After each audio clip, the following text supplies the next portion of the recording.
સુરતમાં કોકોનટ ડેની ઉજવણીનો ફિયાસ્કો થયો છે, જેમાં કોકોનટ ડેની ઉજવણીની ખેડૂતો દૂર રહ્યા છે. જિલ્લા પંચાયતના પદાધિકારીઓ પણ ત્યાં નહોતા ફરક્યા, જેમાં કોકોનટ બોર્ડ અને વહીવટીતંત્ર દ્વારા ખાસ પ્રકારે આયોજન કરવામાં આવ્યું હતું. ત્યારે બંને વિભાગના અધિકારીઓ વચ્ચે બબાલ થઈ.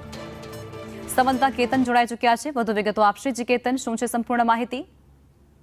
ચોક્કસ આજે વિશ્વ કોકોનટ ડેની ઉજવણી કરવા માટે મહારાષ્ટ્રના રહીશ કાર્યક્રમ રાખવામાં આવ્યો હતો, જેમાં કોકોનટ બોર્ડના અધિકારી અને વહીવટીતંત્રના અધિકારી જિલ્લા ખેતીવાડી અધિકારી જીગર ભટ્ટ વચ્ચે જે છે સંવાદો રજૂ થયા હતા. ખાસ કરીને બંને વચ્ચે એકબીજા પર દોષારો પણ થઈ રહ્યા હતા અને જે કાર્યક્રમમાં આમંત્રણને લઈને જે ખેડૂતોને આમંત્રણ આપવામાં ન આવ્યું હોવાનું જે છે તે સ્પષ્ટ દેખાઈ રહ્યું છે. કારણ કે જે કાર્યક્રમમાં ખેડૂતોનો કાર્યક્રમ હતો તેમાં ફિયાસ્કો થયો છે. અધિકારીઓ પણ જે છે ઘણા હાજર રહ્યા હતા અને પદાધિકારીઓ પણ જે છે રહ્યા હતા. ખાસ કરીને જે રીતે બંને વચ્ચેની જે શાબ્દિક બોલાબાલી છે, બોલાચાલી વિડીયોમાં સામે આવી છે. ખાસ કરીને પત્રકારો સાથે પણ તેને ગેરવર્તણૂક કરી હતી અને પત્રકારો સાથે પણ ગેરવર્તણૂક કરતા નારાજગી ફેલાઈ છે.